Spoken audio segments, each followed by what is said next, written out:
Injil palsu menantang kebenaran. Apakah Injil Barnabas sesuai dengan isi Al-Quran? Kita semua ingin tahu kebenaran agar tidak mengikuti jalan yang salah.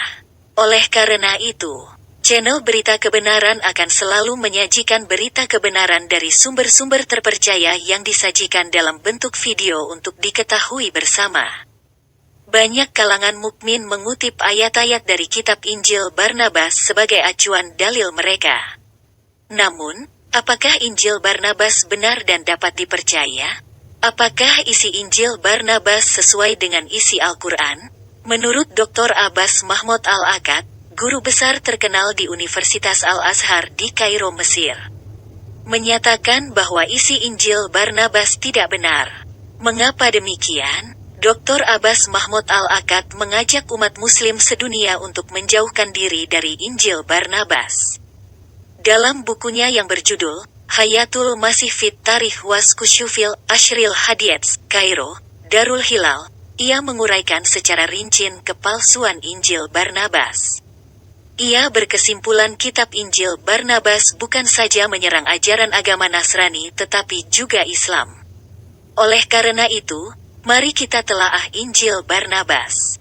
Kita akan menguji Injil Barnabas dari sisi ilmu pengetahuan Al-Quran dan kitab suci Alkitab. Latar belakang Injil Barnabas. Beberapa mukmin menduga Injil Barnabas berasal dari seorang murid Tuhan Yesus yang bernama Barnabas. Namun, pandangan ini jelas salah. Sebenarnya Injil Barnabas berasal dari seorang Muslim Arab berkebangsaan Spanyol, yang menulis Injil Barnabas ini sekitar tahun 1500 yang bernama Mustafa de Arande. Mustafa de Arande tidak menguasai geografi Israel. Juga kurang memahami adat istiadat dan budaya abad pertama. Sehingga ada banyak kesalahan data dalam isi Injil Barnabas. Kesalahan data Injil Barnabas menurut fakta ilmu pengetahuan. Pada tanggal 23 Februari tahun 2012, banyak media massa yang mengatakan penemuan Injil berumur 1500 tahun di Turki. Dalam Injil tersebut Yesus memprediksi kedatangan Muhammad. Menteri Kebudayaan Turki, Ertugrul Günay menyatakan hal yang sama. Namun, melihat banyak kesalahan data, pada tanggal 28 Februari tahun 2012, Menteri Kebudayaan Turki menarik persetujuannya atas kitab Injil Barnabas ini. Menteri Kebudayaan Turki menarik juga mengeluarkan Injil Barnabas dari Museum Ankara dikarenakan isi Injil Barnabas tidak benar. Beberapa contoh kesalahan data dalam Injil Barnabas adalah 1. Kesalahan geografi. Mustafa mengatakan dalam Injil Barnabas pasal 20 sampai dengan pasal 21 bahwa Yesus berlayar dari Danau Galilea ke Nazaret. Padahal Nazaret terletak di daratan 25 km dari Danau Galilea dengan ketinggian 320 meter dari permukaan laut. Tidak mungkin berlayar dari Danau Galilea ke Nazaret. 2. Kesalahan waktu. Mustafa menuliskan Isa al-Masih lahir pada zaman pemerintahan Pontius Pilatus. Isa lahir antara tahun 4 sebelum Masehi sampai dengan tahun 3 Masehi. Sedangkan Pontius Pilatus memerintah di tanah Palestina pada tahun 26 sampai dengan tahun 36 Masehi. Ada perbedaan waktu lebih dari 10 tahun. Pernyataan ini terbuktikan bahwa ternyata Mustafa tidak menguasai sejarah Israel. 3. Kesalahan data alat penyimpanan anggur. Kesalahan data yang disampaikan oleh Mustafa dalam Injil Barnabas tentang alat penyimpanan anggur sangat tidak benar. Mustafa menyatakan bahwa pada masa itu penyimpanan anggur menggunakan tong kayu, barel. Faktanya pada abad pertama orang menyimpan anggur di kantong kulit. Tong kayu, barel, baru ada setelah abad keempat. 4. Kesalahan data nilai tukar uang. Menurut Injil Barnabas 1 keping emas sama dengan 60 keping perunggu. Yang benar adalah 1 keping emas sama dengan 3.200 keping perunggu. 5. Kesalahan data barang kebutuhan sehari-hari. Dalam Injil Barnabas pasal 119 menyatakan bahwa gula dan emas diperjualbelikan. Padahal pada abad pertama madu adalah bahan pemanis utama. Gula baru menjadi alat pemanis pada abad ke-6. 6. Kesalahan arkeologi. Kitab Injil Barnabas ditulis dengan bahasa Syria modern, bukan bahasa Aramaik kuno. Ini adalah dua bahasa yang sangat berbeda. Bahasa Syria modern ada pada tahun 1840, bukan 1500 tahun yang lalu. Ada penemuan berbagai kesalahan ejaan yang mengindikasikan kitab Barnabas ini ditulis pada zaman lebih modern, yaitu pada tahun 1585 Masehi, karena ada tulisan dalam kitab Barnabas di bagian bawah buku itu atau biasa disebut catatan kaki yaitu Injil. Berdasarkan pada bukti-bukti di atas, para ahli arkeologi menyatakan Injil Barnabas adalah palsu. Injil Barnabas palsu menurut Islam karena perbedaan isi. Beberapa orang Islam mengakui kebenaran kitab Barnabas hanya karena satu ayat ini, yaitu, tiada Tuhan selain Allah dan Muhammad adalah utusannya. Pernyataan ini tercatat dalam Injil Barnabas pasal 39.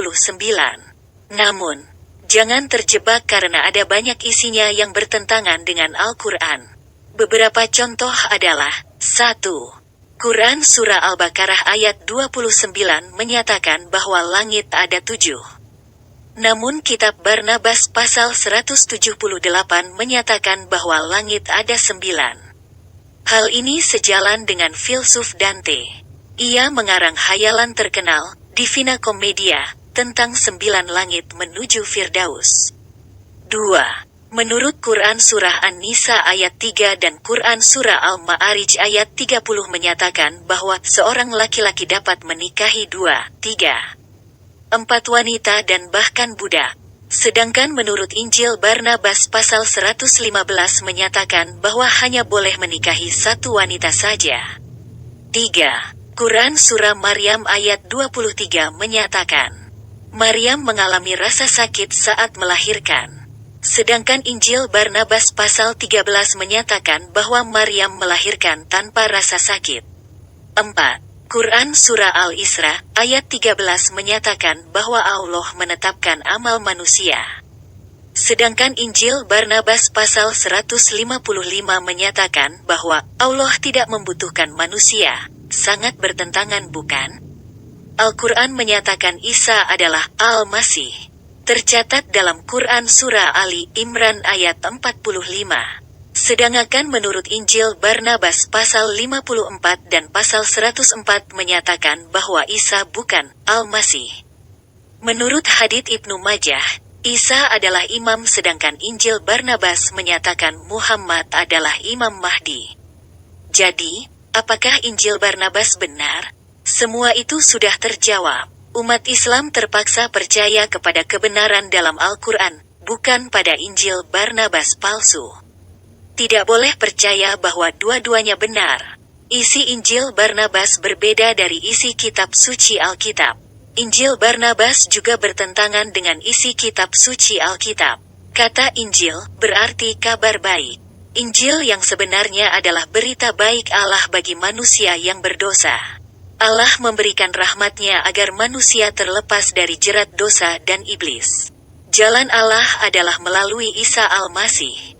Seperti yang tercatat dalam Injil Kitab Wahyu pasal 1 ayat 5. Demikian firman Tuhan. Dan dari Yesus Kristus, saksi yang setia, yang pertama bangkit dari antara orang mati dan yang berkuasa atas raja-raja bumi ini. Bagi Dia yang mengasihi kita dan yang telah melepaskan kita dari dosa kita oleh darah-Nya. Manusia bisa mendapatkan keselamatan hanya melalui Isa Al-Masih. Ada kesalahan data dalam Injil Barnabas yaitu tertulis bahwa Isa tidak pernah mati tersalib, namun Yudaslah yang menggantikannya. Sedangkan Isa sendiri diangkat Allah ke surga. Benarkah Isa Al-Masih takut menghadapi maut sehingga melarikan diri? Inilah perkataan Isa Al-Masih, sekarang jiwaku Isa Al-Masih terharu dan apakah yang akan kukatakan? Bapa, selamatkanlah aku dari saat ini, dari salib.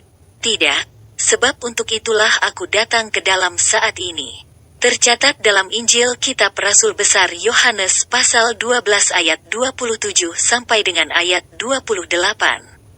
Isa Al-Masih tidak pernah melarikan diri dari maut. Dia bersedia mengorbankan diri sebagai anak domba Allah yang menghapus dosa dunia. Tercatat dalam Injil Rasul Besar Yohanes pasal 1 ayat 29. Ia menghapus dosa semua manusia yang percaya kepadanya. Inilah inti berita kebenaran Injil yang sebenarnya, yaitu kitab suci Alkitab. Alkitab menyatakan tentang pribadi Isa Al-Masih.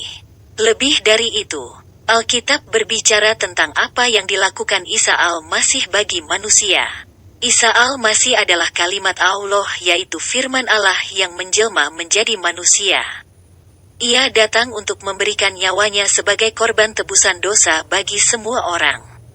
Injil, Kitab Rasul Besar Markus pasal 10 ayat 45. Telah banyak ramalan mengenai kedatangan, kematian, dan kebangkitannya dari sebelum dia lahir. Lebih dari 700 tahun sebelumnya seorang nabi besar bernama Yesaya telah menubuatkan hal itu. Tercatat dalam kitab Nabi Besar Yesaya pasal 52 sampai dengan pasal 53. Dan kitab suci Injil Allah telah menggenapinya. Maka, Injil Kitab Suci Alkitab adalah Injil yang menyatakan bahwa Isa Al-Masih telah mati, dikuburkan dan dibangkitkan pada hari yang ketiga untuk menebus manusia dari perbudakan dosa. Tercatat dalam Alkitab surat 1 Korintus pasal 15 ayat 3 sampai dengan ayat 4. Injil Kitab Suci Alkitab menawarkan keselamatan cuma-cuma alias gratis sebagai anugerah dari Allah. Karunia Allah ialah hidup yang kekal dalam Kristus Yesus, Isa Al-Masih Tuhan kita. Tercatat dalam Injil Kitab Suci Alkitab surat Roma pasal 6 ayat 23. Oleh karena itu, mari sambutlah dia. Yakinlah akan janji Isa Al-Masih, barang siapa datang kepadaku, ia tidak akan kubuang. Tercatat dalam Injil Kitab Suci Alkitab Rasul Besar Yohanes pasal 6 ayat 37. Berdasarkan uraian dari penjelasan saya ini, menurut Anda, apakah Anda masih meyakini bahwa Injil Barnabas benar? Menurut Anda, mengapa orang Islam masih banyak yang mempercayai Injil Barnabas walaupun guru besar Islam sudah mengatakan Injil Barnabas palsu? Apa pandangan Anda bahwa mengapa Al-Quran dengan tegas menyatakan bahwa anugerah keselamatan hanya terdapat dalam Isa Al-Masih, yang dibenarkan dalam Injil Kitab Suci Alkitab? Namun belum banyak orang yang sadar dan percaya kepadanya. Silakan tulis tanggapan Anda di kolom komentar.